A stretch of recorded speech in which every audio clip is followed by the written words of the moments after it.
국군 1사단 전술지휘소에서는 뜻밖에도 손실이 거의 없는 가운데 반격 작전이 전개되었으므로 주저항선인 임진강방어선의 회복도 머지않아 실현될 것으로 낙관하게 되었습니다.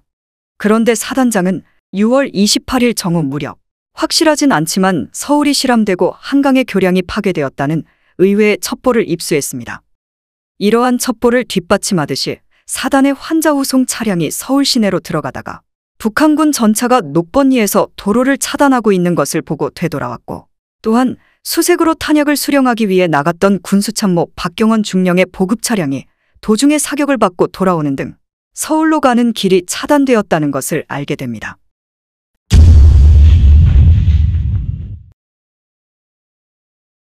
일사단장 백선엽 대령은 전날 육군본부 작전지도반이 전해준 미아리지구 전황을 상기하면서 서울이 이미 북한군의 수중에 들어간 것으로 판단하고 즉시 긴급작전회의를 소집했습니다.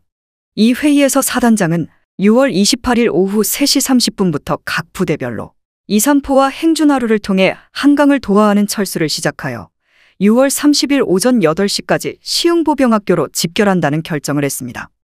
철수 방법으로 한강을 도하하는 것 외에 선택의 여지가 없는 상황에서 백선엽 사단장은 철수를 위한 도하 장소에 대해 선임연대장인 11연대장 최경록 대령과 15연대장 최영희 대령의 의견을 물었는데, 최경록 대령은 2, 3포를, 최영희 대령은 행준하루를 각각 건의하자 사단을 동시에 철수시키려면 최소한 2개의 도하 장소가 필요하다고 판단하고, 이들 두 연대장에게 세부적인 도하 지점 선정과 사전 준비를 위한 현지 정찰을 지시했습니다. 사단장 자신도 이날 오후에 2, 3포와 행준하루 등을 둘러보았는데, 행준하루의 도하 준비를 맡은 최영희 대령은 부근의 창고를 헐어서 그 자재로 선착장을 만들고 배 2척을 묶어서 차량을 운반할 수 있도록 준비했습니다. 1사단은 한강 도하를 포함하여 우발 사태에 대비한 철수 계획을 사전에 준비하지 못한 데다 사단의 전면 철수라는 급박한 사태의 충격으로 장병들은 자제력을 잃고 있었습니다. 사단의 철수 명령이 내려지자 빠르게 철수한 부대도 있었으나 대부분은 6월 28일 오후 3시 30분부터 4시 사이에 철수하게 되었으며, 공격 중인 최전선 부대 중에는 철수 명령을 제대로 전달받지 못한 곳도 있었습니다. 서울특별연대장 유해준 중령은 전방에 나갔다가 작전회의에 참석하지 못해 철수에 대한 내용을 모르고 있었고, 20연대 3대 대장 박희동 소령은 공격 도중에 인접부대가 없어진 것을 알고 뒤늦게 철수해야만 했습니다. 특히 5사단에서 증원된 15연대와 20연대는 서부전선 지역의 군사지도를 보급받지 못한 채 전방에 투입된 까닭에 철수 시 병력 수습에 많은 어려움을 겪었습니다.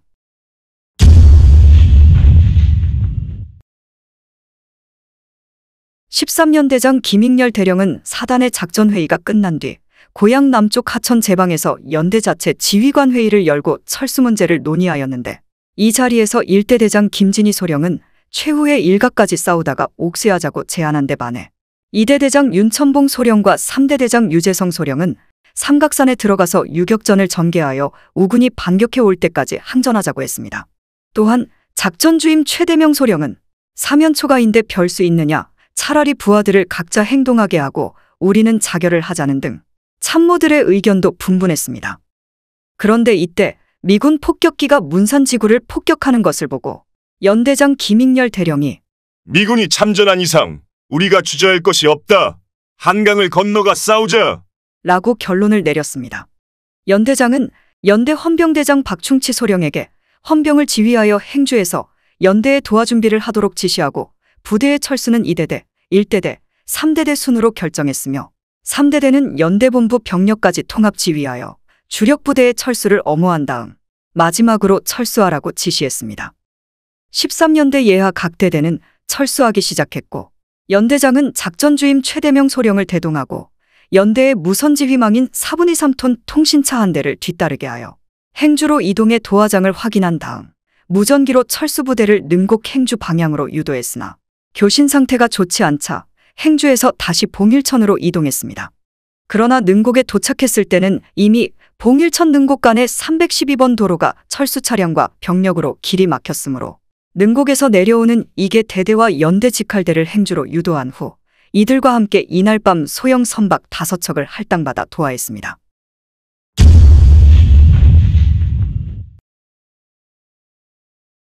13년대 수색중대의 김호 소위, 7중대의 김흥주 소위, 그리고 고모 중위 등은 행주를 목표로 철수하다가 전세의 불리함을 개탄한 끝에 자결했습니다.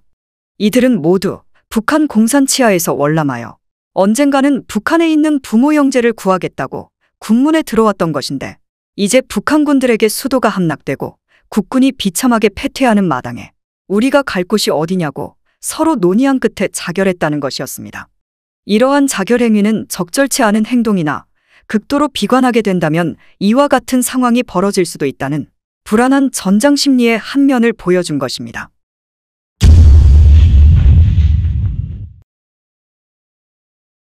(6월 28일) 밤에는 이미 일정 규모의 북한군이 김포 비행장과 한강하구 남쪽의 감제지형인 개화산, 그리고 그 아래를 남북으로 흐르는 수로와 제방을 장악한 후 1사단 철수부대가 접근하는 것을 보고 일제 사격을 가해왔습니다. 이 북한군들은 6월 25일 개성으로부터 그남단에 있는 영정포로 철수한 12연대 2대대를 추격하여 김포로 상륙한 후 동남쪽으로 진격한 북한군 6사단 예하 부대였습니다.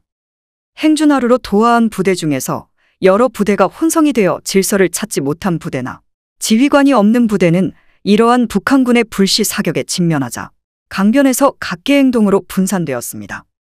13년대 도하부대는 개화산을 피해 영등포 방면으로 야간 행군을 계속하였는데, 날이 밝을 무렵에야 길을 잘못 들어 동쪽이 아닌 남쪽으로 가고 있는 것을 알게 되었습니다. 이에 작전주임 최대명 소령은 이를 연대장 김익렬 대령에게 보고하는 동시에 천병중대인 7중대로 달려가 중대장 장진대위에게 방향을 바로 잡도록 하였으나, 이때는 이미 138고지 앞까지 나오게 되어 부득이 김포가도를 횡단하게 되었습니다. 13년대 선두가 도로에 올라서자 138고지로부터 기관총 사격을 받았는데, 이에 부대는 일렬종대로 논두렁을 타고 나왔으므로 그 즉시 양쪽으로 흩어져 응사하는 한편 북한군으로부터의 이탈을 시도한 후 동쪽으로 이동했습니다.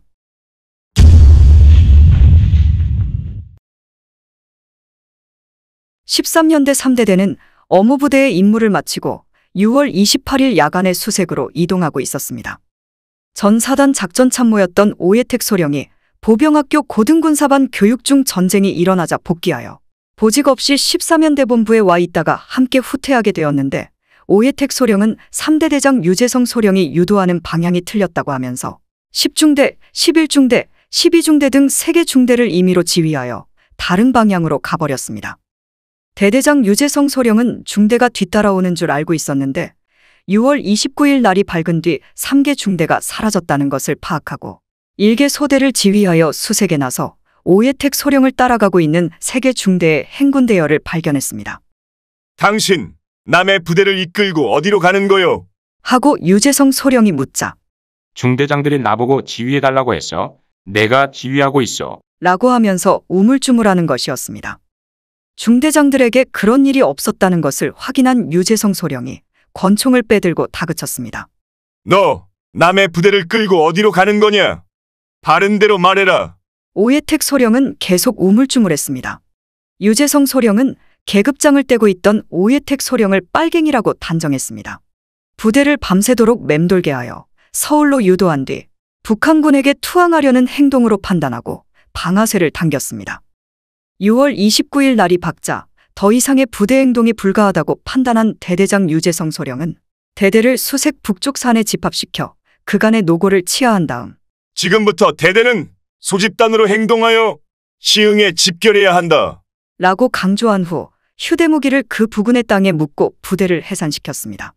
그리고 자신은 몇 명의 부하들과 함께 사복 차림으로 그날 밤 광장교로 빠져나갔습니다.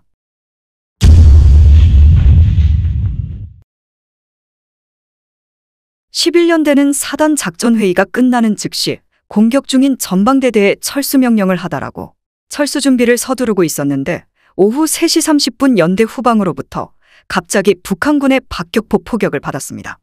북한군 기마대가 연대 후방 지역을 기습하는 한편 일부 보병부대가 철수 시에 혼란을 틈타 이날 아침까지 이대대가 확보하고 있던 봉일천의 111고지에 나타나 연대관 측소와 연대지휘소를 향해 박격포로 포격을 가한 것이었습니다. 마치 연대가 북한군의 포위망해 속에 갇히게 된 것처럼 포탄이 후방으로부터 날아오자 큰 혼란을 빚게 되었습니다.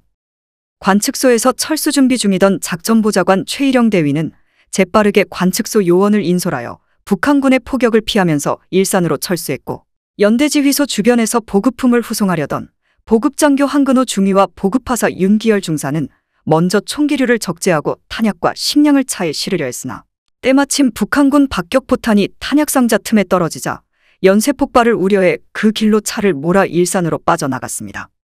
11년대의 주력은 일산을 거쳐 이날 저녁 무렵에 이산포에서 소형 선박으로 한강을 건넜습니다.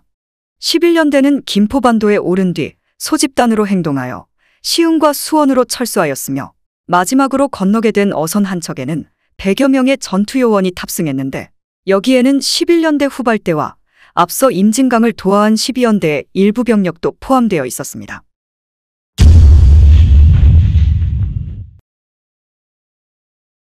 (6월 27일) 밤 금촌 북쪽에서 철수한 15연대 3대대는 흩어진 병력을 봉일천 남쪽에서 수습하지 못하고 능곡까지 내려간 병력을 28일 아침에야 겨우 수습할 수 있었습니다. 이런 까닭으로 대대는 이날의 반격에서 제외되어 다른 부대보다 빨리 철수할 수 있었습니다. 3대대는 주간의 수색력을 거쳐 난지도로 나왔는데, 대대의 병력은 수색에서 합류한 타부대의 병력까지 합쳐져 1200명이 넘었습니다. 이들은 강변의 병력을 풀어 배를 찾게 하는 한편, 이 무렵 난지도 도처에서 원인 모르게 불타고 있던 집들과 주인이 없는 초가를 헐게하여 여기서 얻은 판자나 통나무 한 개씩을 전원이 갖게 한 뒤 도화조를 편성하여 6월 28일 오후 7시에 영등포의 염창동 쪽으로 도하했습니다. 판자나 통나무에 매달린 채 건넌 관계로 대부분이 강물에 떠내려가 55고지 아래 강변에 상륙했지만, 개인 병기는 전원이 휴대한 채 빠져나올 수 있었습니다. 6월 28일 저녁부터 29일 아침 사이에 각 부대가 행주와 이산포 부근에서의 혼란 속에서도 그런대로 한강을 도하할 수 있었으나, 날이 밝자 북한군으로부터 위험을 느꼈던 탓인지 차 안을 떠난 배들이 대안에서 묶인 채 돌아오지 않음으로써 강을 건너지 못한 병력도 적지 않았습니다. 따라서 도하의 때를 놓친 이들은 각계 행동으로 요행이 은신처를 찾은 사람도 있었으나, 대다수는 북한군에 의해 처참한 최후를 마친 것으로 추정되었습니다.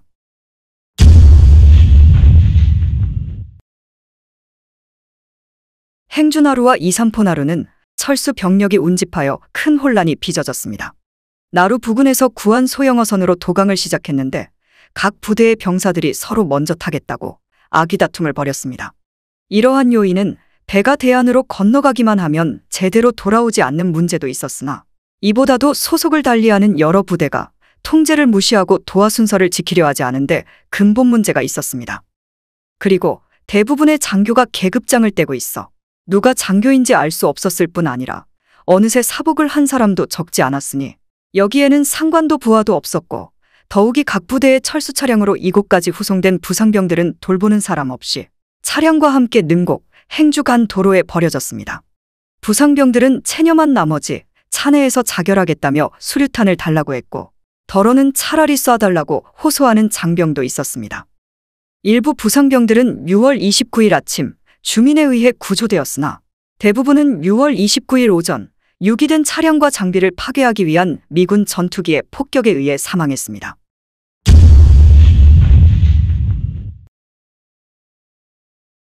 일사단장 백선엽 대령은 사단 참모 등 장병 50여 명과 함께 행주나루에서 배를 타고 한강을 건너 29일여 명의 시흥 보병학교에 도착했습니다. 시흥에는 김홍일 소장을 사령관으로 하는 시흥지구 전투사령부가 설치되어 전방에서 분산 후퇴하는 장병들을 수습하고 있었습니다. 북한군은 주공인 4사단과 3사단을 동두천과 포천을 공격한 후 의정부를 거쳐 서울로 진격시켰고, 조공인 6사단과 1사단은 개성과 고랑포를 공격한 후 김포와 문산을 거쳐 서울로 진격시켜 서울 점령을 위한 선두 경쟁을 벌이게 했습니다. 고랑포 개성 방면으로 침공한 북한군 1사단과 6사단은 국군 1사단과 김포지구 전투사령부의 강력한 저항을 뚫지 못해 서울로 들어가지 못했습니다. 그 결과 서울을 이중으로 포위 섬멸한다는 북한군의 작전이 큰 차질을 빚었습니다. 북한군 1사단은 전투력의 절대 우세에 의존하여 무모한 공격을 되풀이하다가 부대가 재편성을 하지 않으면 안 될 정도로 큰 피해를 입었으며, 이것은 향후 국군의 지연전에 큰 도움이 되었습니다.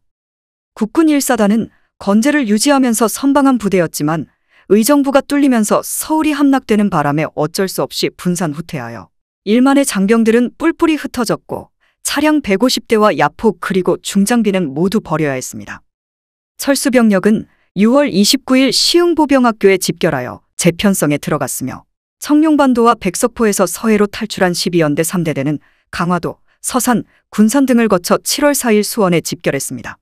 백선엽 사단장은 회고록에서 7월 5일 평택에서 사단을 재편성할 때 파악된 병력은 약 2,000명이었다고 기술했습니다. 1사단은 6월 25일부터 4일간에 걸친 서부전선 전투에서 북한군 사상 2,000여 명, 포로 67명의 각종포 28문, 기관총 58정, 소총 456정, 전차 13대를 파괴하거나 노획했습니다. 반면 전사 321명, 부상 632명, 실종 2,516명의 피해를 입었고 실종자는 후에 대부분 복귀했습니다.